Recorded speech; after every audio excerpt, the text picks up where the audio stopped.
For Victims and Villains, I'm Princess Adora. And I'm Josh. Today we're talking about Masters of the Universe 2026.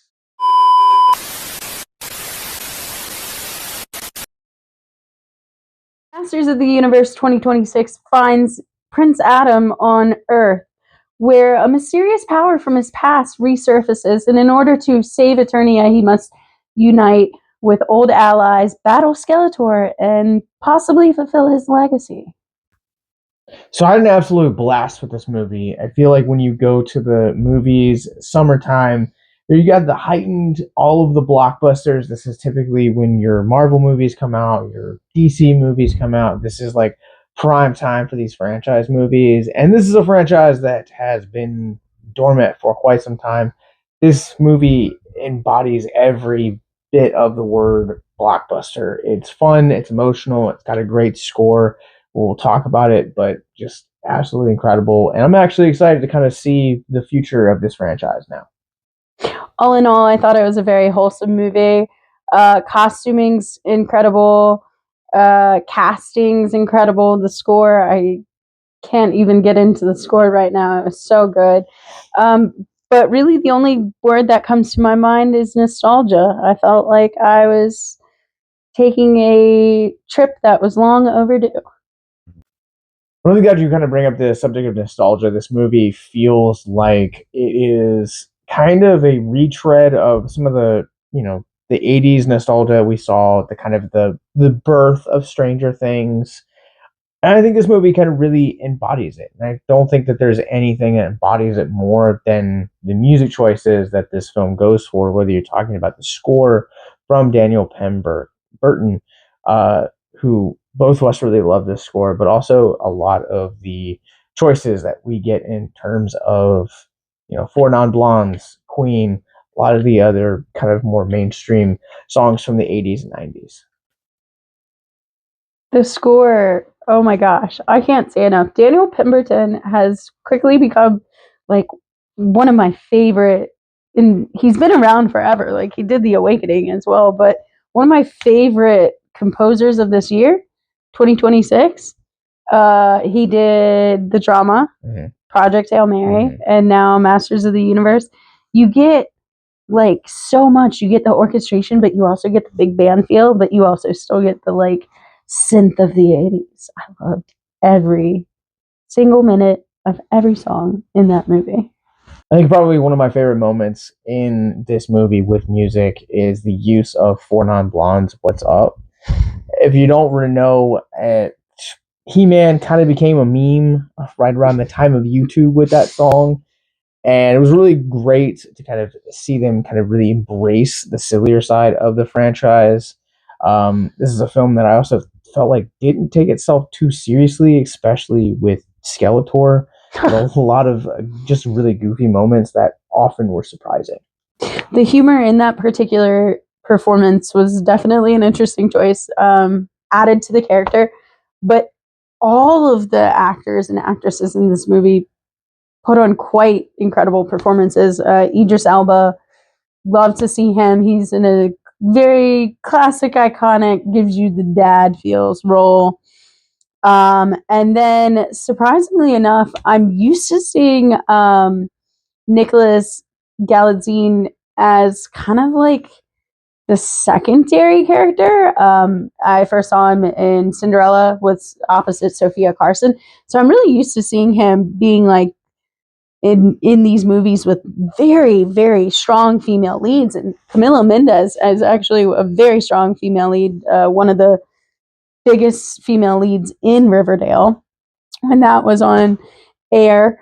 But for this, he just truly shines as He-Man.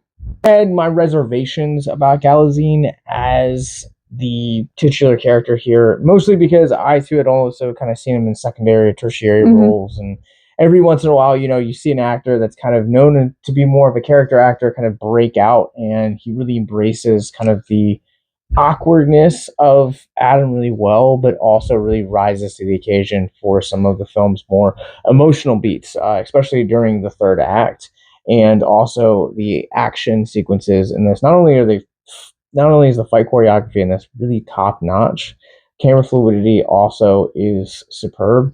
But I think at the core of that, this film only primarily works because of how good Galitzine is. Well, Nicholas's performance was not lacking. I do feel like the costuming for He-Man, while iconic and very nostalgic, there was a little left to the imagination, if you feel what I'm saying. But I look at some of the costumes on like Duncan, Idris Elba's character, and the perfect mesh of both like metal, sci-fi, and fantasy all blended together. It really hit the mark for me. And then opposite Camila Mendes, who is Tila, hers is very more, I would say, fluid and fantastical based. It actually kind of reminded me of elements of Gal Gadot's Wonder Woman costume, as well as a little bit of some of the Valkyrie armor we see in some of the Marvel movies. Mm-hmm. As well. I thought it was a cool little blend with some subtle little notes, honestly, to some of the Nicole Kidman's Aquaman character, in complete honesty. I was kind of floored by just how well the use of science fiction and fantasy components to create these costumes, it really came together well. It never felt like you kind of left the universe or the space until we're on Earth. I think a lot of what you're saying and like hitting on, it kind of really just goes back to what I was just saying about it being kind of the embracing the absurdity of this fandom and this legacy. I mean, this franchise at this point is nearing 50 years, and it's very much a product of the 80s. This movie at times feels like a product of the 80s, and I'm really glad that they didn't kind of hold back at all from that, or they didn't try to modernize it the way that we saw X-Men back in 2000, where kind of ditched the yellow spandex in favor of the sleek black leather because it was the fad of the time with the release of the Matrix. But I think here the sets also look fantastic. Kind of this blend of practical with CGI, and I think one of my only complaints, if not my only one, for this film is the use of CGI. There are some definitely notes where there are like microscopic, just unfinished CGI, and to me it was kind of very noticeable. But I watch a lot of movies, and so I'm a nerd from that perspective. But I think for a film of this budget and this size, a lot of it should feel finished. Gonna have to disagree with you just a tiny bit about the CGI. While yes, I could tell where CGI was used and not used, I feel like they did a really good job. I felt honestly like it was the same level of CGI we see in the Endgame. No, don't get me wrong. This movie is visually satisfying, to say the least. It's very, very stimulating to the eyeballs, and I feel like again that goes back to the blockbuster comment from earlier in the review. But for me, I just feel like they're microscopic. A lot of this does look very good. It does look very polished. You can definitely see the money and the budget at work, but it's one that you have a few of those minor details that you kind of feel like you can't overlook because the rest of it looks so damn good. Okay, so there is one character that I do feel did not get his justice, especially knowing, like, I think it's just frustrating because I think about how meticulous, like, Disney was with Brave and all the strands of hair and the quilt fibers. They, like, created a whole new code for that. Creature fell short. Our lovable green tiger, it's just not there for me. And that was the main CGI that I had a problem with. So what were your expectations? And I think with that, we're ready to give our ratings. For me, Masters of the Universe 2026 is a 4.5 out of 5.